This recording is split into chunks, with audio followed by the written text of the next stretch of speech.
Hello everyone, with Assassin's Creed Unity done, now it is time for my review and rating of the game.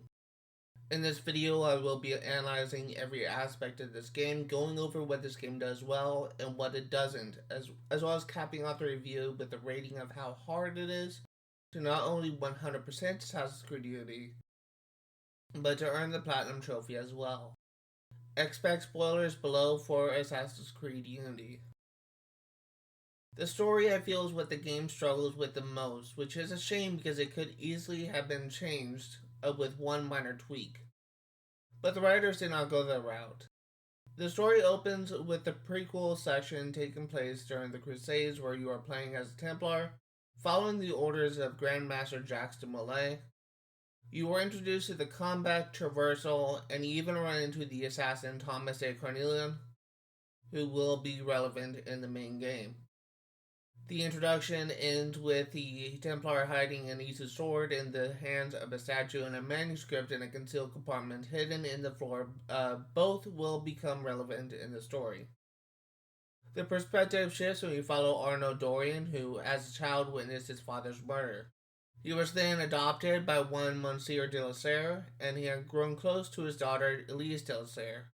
When you play him next, Arno is depicted as a wild card of sorts. He is charismatic in a similar way as Ezio, but his charisma also involved humor as well. You open up with him stealing back a watch he lost in a bet. He then goes through shenanigan after shenanigan, often involving Elise, before he witnesses Monsieur de la Serre's murder that he was praying for and sent to Bastille. In the Bastille, he meets Pierre Belec, who trains him and upon their escape offers him an invitation to join the assassins. Arno accepts his offer, and after an induction ceremony, he is made an assassin. At this point, you would think that he would want to use his new status to go after his father and adoptive father's murder, but he doesn't go that route. He seems to forget his father's mysterious death and instead single mindedly goes after his adopted father's death. This is where the story lost me. I had begun to grow disinterested in the story and at this moment because I was expecting more of a connection with the prequel game Assassin's Creed Rogue that ended with Charles Dorian's murder. The game didn't go that direction, and for that the game feels hollower because of it. Arno goes after Templar, often going off on his own and without permission from his superiors, which led to a rift forming with his brothers. Eventually, he is put at odds with his mentor Pierre Belec, and he is forced to kill him in the first real boss of the game.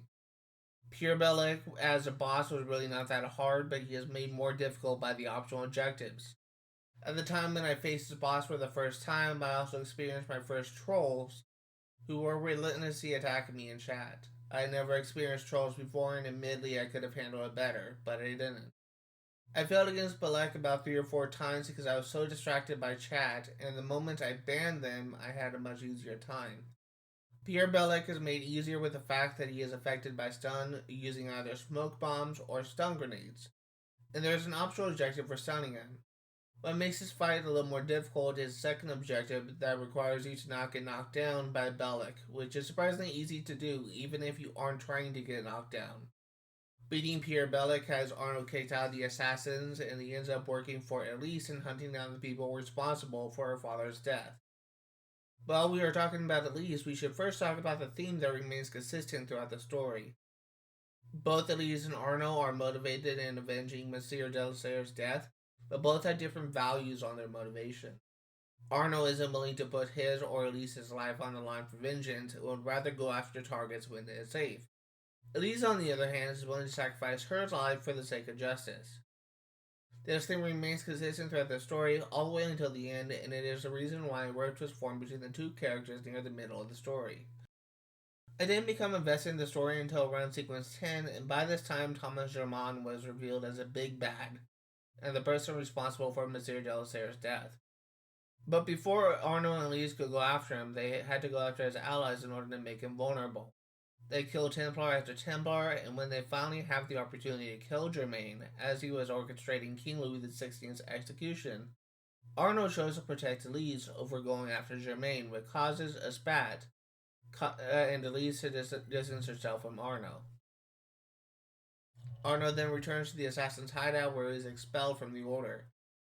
This leads into sequence 11 when Arno goes into self-destructive behavior, drinks himself into a stupor, getting into fights and being reckless before he was eventually confronted by Elise, who helps straighten himself out.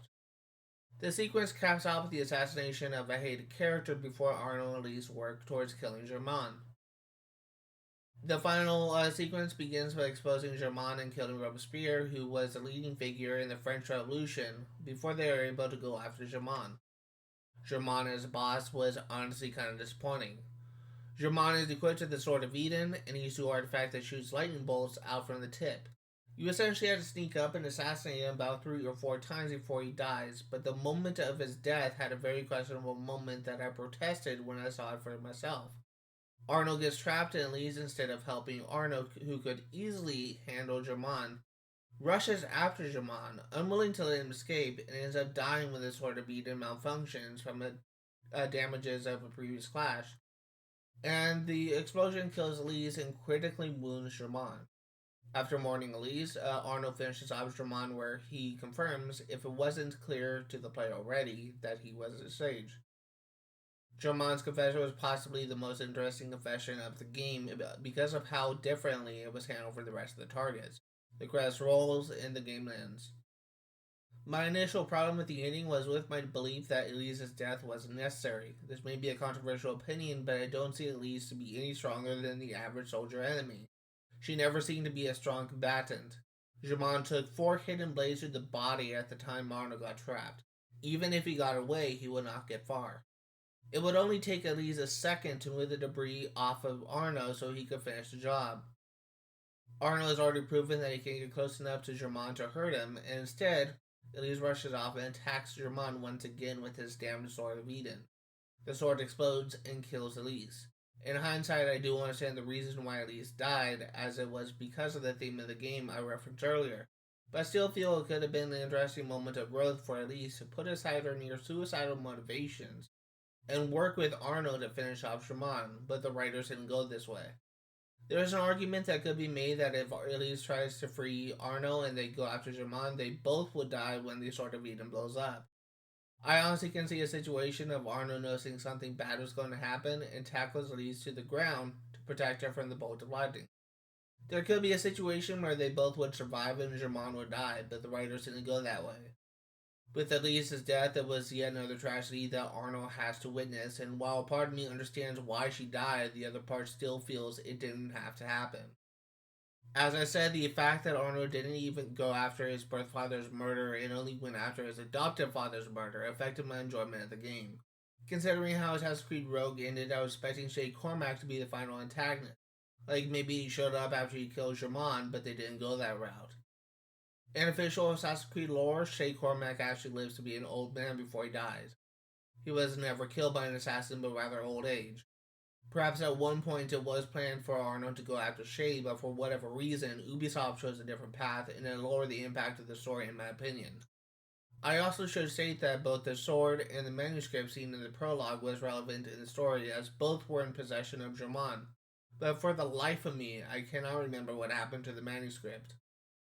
The game does have a DLC which concludes the development of Arno's character. The Dead Kings DLC takes place in the town of Fransad, with the key plot point of Arno breaking into an Isu temple to recover an artifact before the royalists can use it. The main antagonist of the DLC is Captain Rose. Rose's character is depicted as a ruthless brute. He worked under Napoleon Bonaparte and employed a large group of weak underlings to excavate the underground in search of artifacts. Arno's character at the start of the DLC was abrasive. He was clearly still affected by the loss of Elise, and he was motivated only by the desire to flee France. His ticket to escape was to recover a manuscript for the Marquis de Sade that you first meet in the story. In his quest, he meets and works with a young boy named Leon to recover the artifact that the Raiders, a faction that works for Captain Rose, wants before the Raiders use it for evil. It is also through Leon that we are introduced to a puzzle chain called Sugar's Legacy, which collecting 3 Sugar's Legacy pieces somehow leads to the location of the vault where the Isu artifact is hidden. I'll be discussing the Sugar's Legacy quest in more detail in the gameplay section. Arno gets into the vault, kills Captain Rose, recovers the artifact, and delivers it to the assassin before the DLC ends. I have been told that the Dead Kings DLC serves as Arnold's redemption. Some people believe that by the end of the DLC, Arnold redeems himself over his mistakes in the base game. However, I think it is more so Arnold is learning to forgive himself and working to become a better version of himself. You can see at the beginning of the DLC, Arnold's attitude and tone was dour and more negative, to the point that he was scolding Leon for wanting to put his life in danger to investigate what the Raiders wanted, which was similar to how Elise acted in the main story. I believe Arnold saw Leon at that moment in the same way that he saw Elise, whose death he couldn't really understand. However, it was only after some time has passed and he interacted with Leon's caretaker that he reluctantly went back to help Leon with his quest. I believe that as time passed, Arnold was beginning to regain his confidence, and it was only after he got into the temple and recovered the artifact did he see the world as something bigger than himself. Arnold in the main story was kind of an interesting character where his infatuation with Elise left him with the inability to put her in any danger, which he was forced to temporarily let go of at the end of Sequence 11. His entire life revolved around Elise, and after she died in the story, Arnold felt like he had nothing left. I believe that by the end of the Dead Kings DLC, he had found a new purpose. He had regained a part of what he had lost and found a new direction in his life. He no longer desired to leave France, and he seemed to rekindle the rift between himself and the Assassin Order. He had found a seemingly new purpose in his life. That is my takeaway with the end of the Dead Kings DLC. Arnold did not redeem himself, instead he rediscovered himself. He found a new way to move forward and forge a new path forward. This ending kind of raised my opinion of the story overall, but again, if the writers went a different direction in the story, as I mentioned before, my opinion on the story would be pretty high already. The core gameplay can be separated into three categories: stealth, combat, and traversal. Stealth in my eyes is fairly problematic due to some mechanics that were in place and some that were lacking. There was a glitch where if you are on the second floor of a building and you assassinate a guard, guards on the first floor would detect you, ruining your stealth. This glitch is frustrating to say the least, but it's not the only issue I have found with stealth. For higher difficulties missions like 5-star or 4-star missions, it is common for the game to mistake adding more enemies to mean making the mission more difficult. It is common for you to have to infiltrate a small restricted area to kill a target or steal something, and the game puts 20 or 30 guards in that area, making stealth borderline impossible. I've said this many times when I play through, but more enemies does not mean more difficult. I never found the enemies to be particularly difficult. They are all trivialized when you use smoke bomb. What makes a mission more difficult comes down to the map design and the enemy variant and enemy placements in general. There was one mission in Assassin's Creed 3 that I always found difficult, which is a mission in Sequence 1 or 2 when you play as Haytham.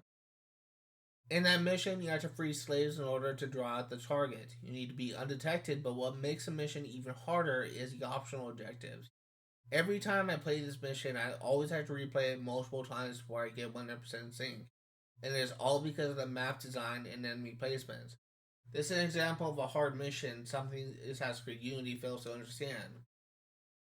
The combat is very tedious, and after a while trying to do it legit, eventually I decided to spam smoke bombs to stun the enemies and kill them with my sword. The issue I found with the combat is mainly the parry system and how the combat is designed. The parry system requires you to press B or circle, or whatever the PC equivalent is, in specific timing with an enemy's attacks, in order to parry them. The problem with the parry system is that it is possible for two enemies to attack at once, or one after the other. From my experience, when this happens, you can only parry one of them and then you eat the second attack. Going back to Assassin's Creed 3 as an example, Connor is capable of counter-killing two enemies at once, and the animation for that is just badass. While I do know that Assassin's Creed 3 utilizes counter kills while Unity uses a parry attack system, I feel that it should be pretty easy for the developers to make it possible for Arnold to parry two enemies at once, but they didn't. Since they didn't go that route, trying to do combat legit was frustrating to say the least. It got to the point where I got tired of the combat system and I only used smoke bombs in combat as an easy win solution. The traversal would argue has been made too complicated. In my eyes, there was nothing wrong with the old system of holding RT or R2 or whatever the PC equivalent was and just pressing A or X to climb the surface. Instead, Assassin's Creed Unity designed traversal around pressing A or X to free run up surfaces and B and circle to free run down surfaces. This is meant to make the traversal more precise, but instead it causes more problems. In my playthrough, there were times when I try and press A to jump a gap and Arnold doesn't jump, so I press B and Arnold drops down instead of jumping. People may say, oh, maybe it was too far for Arnold to jump across. To that I ask, why is it that Arnold can do Superman jumps from one rooftop across the street and grab the ledge of the other building? No other assassin in the series can jump that far. The traversal is problematic in its design, but another problem I found was the animations of Arnold free running along a set track. I feel that hypothetically, if you had Ezio Auditore free running along a set track, and if you have Arnold Dorian doing the same course, it will take Arnold longer to reach the end of the course because of how he likes to flip and turn when doing parkour. The animations do nothing except make the parkour look flashier. Prior to playing this game, I've heard many people praise it, and one of the many common compliments I have heard was that parkour was the best in the series. It looks flashy, yes, but it is by no means the best. This was made perfectly apparent when I did the tournament co-op mission solo, where it took me many attempts to finish the parkour section, mostly because Arnold is not doing what I want him to do. That is my main problem with the traversal in Assassin's Creed Unity. Question: did he have issues with traversal in every other Assassin's Creed game? Answer: yes. Traversal mishaps are so common in the Assassin's Creed series that it has become a meme. It is more common, I would argue, for you to have traversal mishaps in Assassin's Creed Unity than in any other game in the series. On my Twitch channel, I have played in 100% Assassin's Creed Brotherhood all the way up to Assassin's Creed Unity, and I can tell you I've not had as many issues with traversal when playing as Ezio, Connor, Aveline, Edward, Edwale, and Shay than I have playing as Arnold Dorian, and it all has come down to how the traversal is designed in Unity. In short, traversal has been made overly complicated. The animations, though cool, are unnecessary, and it is more common for Arnold to make mistakes in parkour than any other game in the series. There are many side quests and side activities that you can do in Assassin's Creed Unity. Perhaps the most plentiful is a collectible scattered everywhere across the map of Paris. While a lot of collectibles is fairly common in Assassin's Creed Unity, I would argue the difference between Unity and every other game in the series is the sheer number of collectibles packed into one district. It's become a meme at this point that no Ubisoft game is complete without hundreds of collectibles scattered across the map, and the reward for collecting them all is just not worth it. For all the chests you can open in the game, beyond getting that 100% in the progress tracker, all you get is an achievement. However, there are also artifacts and cockades to collect as well. Collecting all artifacts gives you gear items for each district. Cockades are more worth it. By collecting a certain number of cockades, you can earn different colors to dye your outfit. I will say I would prefer it if you have more freedom with dyeing instead of only getting set patterns. The dye you get for collecting them all, I would argue, is the best. It is a solid black and gray outfit that actually makes the outfit look really cool. I had that pattern on for the rest of the game once I unlocked it. The other most common side activity is a pair of stories. Pair Stories has Arnold worked at different people, often historical figures that either attributed to the French Revolution or was a historical figure at the time. These pair stories are fun, but most of the objectives are essentially the same. Either kill a target, steal something, or free someone as a final objective. Sometimes I mix it up, but a lot of the times it comes down to those three things. I enjoyed how Arnold interacted with the characters more than the actual mission himself. At the end of each video in my playlist, I take the time to read the new database entries, and I will say I found myself fascinated reading about some of the characters Arnold interacted with at the time. I had a simple American education, and while we did touch on the French Revolution in world history class, we did not spend much time on it. Reading the database entries of different historical figures and how they affected the revolution was fascinating to me. Quite possibly my favorite side quest is the murder mysteries. It was so fun to have Arnold play detective to investigate a crime scene to try and determine who killed whom. Some of the murders was actually historical as well, which I thought was pretty cool. For completing each murder mystery, you get a weapon as reward. However, if you correctly accuse the right suspect, you get a cash bonus. Accusing the wrong person lowers the amount of money you can earn, as you might expect. Though not a side quest, one of the main missions I enjoyed was where Arnold investigated his mentor, Mirabel's murder. There was even an option for you to accuse Elise, which, though I never tried it, I assumed it would have had a humorous response. Investigating Mirabel's murder is actually treated as a murder mystery, as it has a case summary in the database section. One of my least favorite side quests is the Nostradamus Enigmas. The Enigmas give you a set of riddles that lead you to set landmarks where the fragment resides. The trick to doing these riddles is referring to the database and looking for clues for the riddles and set landmarks reference in the database itself. The problem I had with the Enigmas is because I was reserving reading the database for after a given stream for YouTube only, I resorted to use the internet for finding a solution. This soured my enjoyment of the side quest. Completing said enigmas unlocks a puzzle free running track found in the armor chamber at the Cafe Theater. These puzzles are what I enjoyed most about the side quest. Once you collect all enigmas and complete each puzzle track, you unlock the Thomas A. Cornelian outfit. A lot of people claim that this armor was the best in the game. Some go as far as saying it was the best in the series. I'm not one of them. I didn't like the brown of the leather on the shoulders and hood. I would have liked it better if it was solid black and red. For that reason, once I got it, I eventually took it off. In a similar light, the Sugar's Legacy side quest and the Dead Kings DLC. I'm kind of doing this improv because I forgot to add this in my script, and I'm not going to pause recording just to type it up. I just want to get this thing done, but this is just not scripted. Just want to put this out there. The Sugar's Legacy quest, it operates the same way as the Nostradamus Enigmas, where instead of just having like a long low text blurb referencing a landmark, it's a 3-line riddle that hints towards the location, and there are 3 or 4, maybe even 5 sets of those riddles. Once you complete them all, you actually get a special Isu weapon. I think it's called like Sugar's Eagle or something like that. I tried to use it. I think I used it maybe a couple times just to try it out. It wasn't my favorite. It basically had a stun effect where if you attack an enemy and there's a bright flash of, I think it's when you parry an enemy, it releases a flash of light that stuns the enemy itself. Personally, I never really thought it was necessary to use it, but if you want to use an Isu artifact, that could be like a good weapon to use if you're not using the Sword of Eden. Going back into the scripted things now. Another side quest you can do is the Cafe Theater missions. These missions have you go to different areas, often helping people affiliated with the theater or connected to the assassins. Completing all of them increases the income of the theater while also giving some more entries found in the database. Reading the entries was also fascinating to me, but considering there was only 5 Cafe Theater missions, I can actually say that it didn't really offer that much in terms of enjoyability. Scattered across the map in these districts is social clubs that you can renovate. When you renovate one, you unlock 3 social club missions. These social clubs function the same as Paris Stories, where the ultimate objective is to either kill a target, steal something, or free someone. What I liked about the social club missions is it seemed a lot of them were in some way connected to the French Revolution.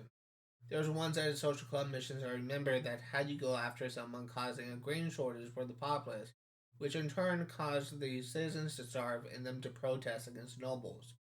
One of the missions had you steal food, another had you free some citizens, and the third had you kill the person responsible for withholding grain from the people, thus causing the shortage. Copy and pasting the mission objectives each time for every other district leads to a repetitious mission structure that ultimately felt lacking. In relation to the co-op, there are missions and heists you can partake in. It is supposed to be with friends, but due to the issues with Unity servers, it is very difficult to connect to someone to help with the co-op missions. So I did everything solo. Co-op missions were more interesting to me as they were often story-based and often revolved around figures of the revolution. While it is possible to do everything solo, the missions are actually designed with co-op in mind, and supposedly they are more fun that way. Completing a co-op mission once gives you 1 to 3 pieces of gear. You need to complete it 3 times for all rewards. The heists, on the other hand, are all the same. They revolve around you infiltrating a restricted area and stealing something from a chest and escaping. If you are undetected, you get the base reward and large cash bonus. Every time you are detected, the bonus reward is decreased, and if it is completely depleted, you will still get the base reward, you just won't receive a bonus. Due to the issues with stealth and the fact that I did it solo, I don't know if there was a single heist I did undetected. At specific points in the story, you are forced to leave the simulation through a rift that takes you to different time periods where you do a brief free running session with the ultimate objective involving you passing through another rift to return to revolutionary Paris. The time periods are 19th century Paris, referred to as Belle Epoque, occupied Paris from when Paris was occupied by Germans in World War I, and a medieval time period which actually places you in the area where the prologue took place in the Crusades. Once you complete each of these sections, you will unlock rift missions that are essentially all the same. They require you to collect the next amount of data points and pass through a portal to complete. Completing a rift mission gives you money and assassin intel. You need to complete each mission 3 times to get all intel, but you may be doing each mission many more times to get the bonus objective required for 1% sync, and for collecting the 3 to 4 artifacts hidden in each mission, and it is random which one shows up in the map. That is it for the side activities you can complete for Assassin's Creed Unity. The level design in Assassin's Creed Unity is visually stunning, and I would argue that the graphics and the design of Paris hold up well in more recent games. I'm thinking of the environments of the RPG Ancient Trilogy and the design of Assassin's Creed Mirage's Baghdad. The city of Paris also feels the most alive of any other game in the series. I feel the phrase of a game world feeling alive is used too freely by a lot of people, but it is important for player immersion for the world to feel lived in. In some of the games I've played, this is actually a more difficult concept to employ for some games rather than others. A couple of years ago, I played the game Outriders, and while I enjoyed the story up until the ending of the DLC Road Slayer, the world wasn't that lived in. While there were a couple towns you could interact with, the NPCs were stagnant, often staying in place and not having much interactivity. Then looking at a game I'm covering now, Saints Row 1's Stillwater looks very lived in. In some districts in the morning, you can see joggers and rollerbladers going along the sidewalk. In the evening, you can see prostitutes lining the sidewalk looking for customers. I've seen some instances of random cops chasing after someone who has broken the law. There are some events like getting pushbacks that serve to show that although you are gaining territory, the enemy gangs are not wanting to give it up without a fight. Perhaps the last one was less so an example of the design of the world and more so a design of the gameplay, but you see my point.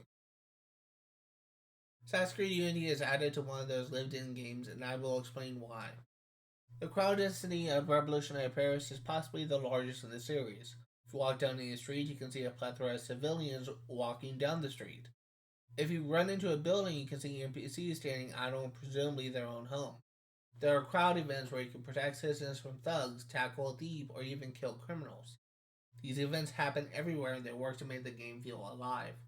Even if you aren't focusing on the design of the overworld with how the NPCs interact with the world, you will focus on the design of Paris. For a game released in 2014, Assassin's Creed Unity's Paris would still hold as well as if it were released in 2024, and would still look good. The level of detail is nothing short of extraordinary. Most of the trophies you will earn simply by playing the game if you are going for 100% completion, that is.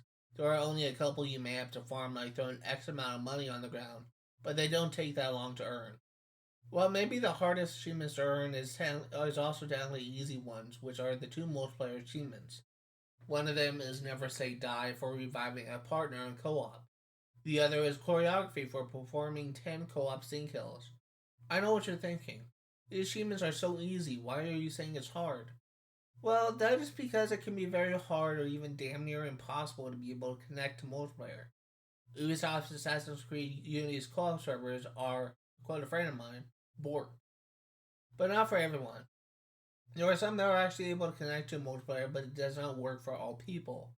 I spent 20 minutes trying and failing to connect to someone for those achievements and nothing was working. My friend was very patient for suffering through this with me as I was trying everything to make it work. For the creation of Ubisoft Connect back when Uplay was a main service, if you disconnect Uplay from Unity, you could connect to multiplayer that way. But since Connect became the primary service, it may no longer be possible. There are some conflicting reports, but my account for Uplay is not even active anymore, as it was connected to an email I deleted a while ago. I'm pretty sure the last time I used Uplay, the Xbox One was still new. Suffice to say, I don't think I have Uplay connected to Unity, so that trick wouldn't work for me. If you can get the multiplayer to work, then those achievements may be very easy for you, but for me, they are actually impossible. Due to the fact that 2 achievements are impossible to earn at the moment, a rating of Unity will be severely affected. However, since the server again works for some, then it protects the rating from being a 0 out of 10. In relation to what is required for 100% completion, it is all relatively easy to complete it just may take a while to do. Considering there are 294 chests to collect in Unity, I can understand that people may get tired of the grind and simply give up on completion. Due to how long it would take to get 100% of everything, and due to the issue with the co-op missions, the highest possibly being only completed solo for most, I can go no higher than a 6 out of 10. However, if I could earn those 2 achievements, the rating would go up to an 8 out of 10 max. Assassin's Creed Unity is not my favorite game in the series, but it is an experience to say the least. Thank you guys for watching.